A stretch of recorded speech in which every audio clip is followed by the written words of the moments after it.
Things are heating up with the WNBA and the CBA negotiations. We just talked recently about a new offer from the WNBA, and the WNBA PBA has PBA? WNBA PA? Too many letters. Has already said, nah, we're entitled to more. You owe us more. Welcome back to the channel. Thank you so much for being here. Appreciate all your support. Hope you're having a fantastic day. Shout out to the 19. So as you can see here, WNBPA reportedly will reject WNBA's latest offer due to math. So what math are they referring to? And I think I'm going to shock you with how I look at this. As negotiations continue between the WNBA and the WNBPA on a new CBA, whew, LOL, am I right? Sports Business Journal reported the Players Association plans to reject the league's latest offer. According to the report, it is partially due to vague pay scale projections. The WNBPA reportedly has concerns about the league's math. The WNBA has proposed an average salary of $500,000, but with a proposed salary cap of $5 million a team and 12 players, the numbers do not add up. The salary cap would reportedly increase over the length of the CBA and be directly tied to the league's revenue growth each year. Specific revenue sharing details haven't been disclosed. So here is look, if you just look at it as flat, the average salary is $500,000 and you have a salary cap of 5 million and 12 players. That doesn't add up because really that would be a $6 million cap. But this is where we get into we don't always have the details ourselves, right? We talked about our latest offer being a max base salary of 1 million guaranteed, but there's an opportunity to make more than 1.2 million in conjunction with projected revenue sharing.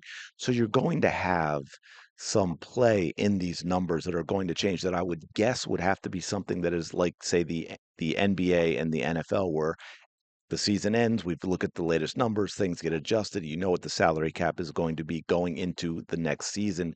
And then, of course, it's going to be the makeup of your players as well, which makes it difficult to track because you might have a roster of 12 players that make under $500,000 depending on how you want to fill your roster. That you can't really give. It's interesting. You can't really give an average salary number until after the fact. I think that's where we got into trouble. We shouldn't even be talking about that. The NBA should have just said, "Here's the new salary cap at 5 million. The roster is a maximum of 12." That average becomes less, but it depends how many players you are going to have on that team and what you are going to pay them as to whether it's 500,000 is the average for your team. Does that make sense? Hopefully that makes sense. For example, a new expansion team, you may have all young players that have salaries under 500,000, and then you have a lot of room for in terms of the salary cap for who you might sign later on. But it gets tricky in that regard when we're tying things to revenue share. I think if we're going into this season and we're saying the salary cap is 500,000 and the roster is 12, I mean the salary cap's 5 million and the roster is 12. Yeah, you know what? I'm going to sign with the WNBPA on this one and say, yeah, that doesn't add up to $500,000. So I think they have to get away from that average. I think the WNBA made a mistake in terms of talking about how that is going to work out. Now, the other thing, of course, I think they talked about here is the housing has been an issue as well. So in terms of how that's going to affect things, the moving up of the season. And we'll get into that more as we learn what specifically is going on and what that entails for the CBA as well. Because all of these things are going to factor into how it's worked. Now, if I am the players, I assume with a proposal, obviously it was written, they get to look at it, set aside the average thing and look at the numbers, because here's the other thing that's going to make that interesting is that average could actually go down despite the fact that the salaries are going to go up overall, because we have to also get into the fact that the players were very adamant, right? Especially Satu Sabali, but so many of them are adamant about the games and the amount of time in which those games are being played in terms of the schedule and the rest they get and back-to-backs and all of that. And that goes into, well, if the season starts early, which the players are complaining about, right? They don't like the idea of it starting in March and getting into, how that affects the rookies and ratings in terms of games going up against March Madness and all of that. But they also want more players on the roster so we don't get things like, all these signings that you get for 7 days and the temporary contracts and all of that. Well, if you're going to bump up the salaries, but you're also adding more players to the roster, that's going to impact the salaries in a negative way. But you also want to spread out the schedule so you don't play as many back to backs. The season's got to be longer. The season's got to be longer. So it's going to end later or it's going to start sooner. And you're going to have to kind of make up your mind as to what exactly you want when it comes to those types of things with the schedule. Now, I think this is a lot more about the housing and it's about the WNBA trying to crush Unrivaled, trying to crush Project B than it is about the average doesn't make sense because you know what the salary cap is, you know what the minimum is, you know what the maximum is, so you know what players are going to get paid.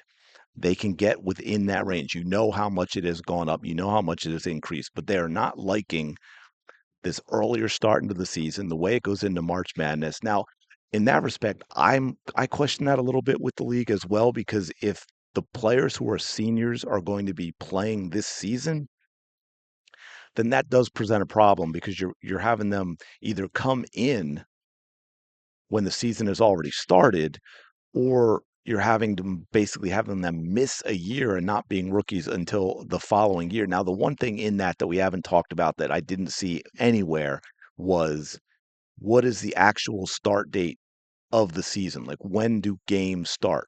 Because all we heard was, well, they're moving it up into mid-March. But no one said, "Oh, but they're moving up the games to X date," right? Because you get training camp in there and you get preseason games, which by the way, also there might be more of those.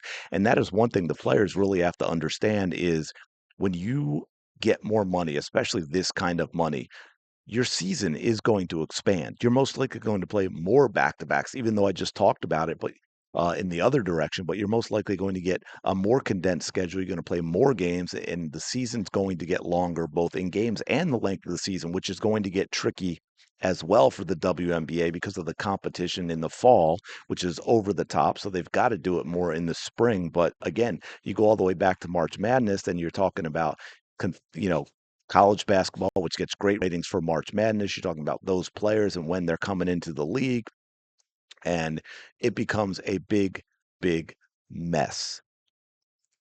They've got a lot of things they have to agree on, a lot of things they have to fix, a lot of things they have to tweak, and they don't have a lot of time to do it. So this is going to get more and more interesting as we move forward. We still have expansion teams that are basically on hold having, not being able to prepare or do anything for their season going forward, which is a mess as well. So we'll see what happens. We'll see what the WNBA comes back with and whether or not that's going to be acceptable for the players. By the way, the one thing I wanted to add, and I don't, I briefly touched on it. I think I touched on it in the previous video, but I think that one of the reasons this was rejected as well is because of that movement back and everything. And I think I did mention it was, how this is going to affect Unrivaled, but the WNBA wants to crush them, and I completely get it. It's a competitor league, whether the players want to admit it or not. But let me know your thoughts in the comments below. Appreciate you checking out the video. Smash the like button, subscribe to the channel.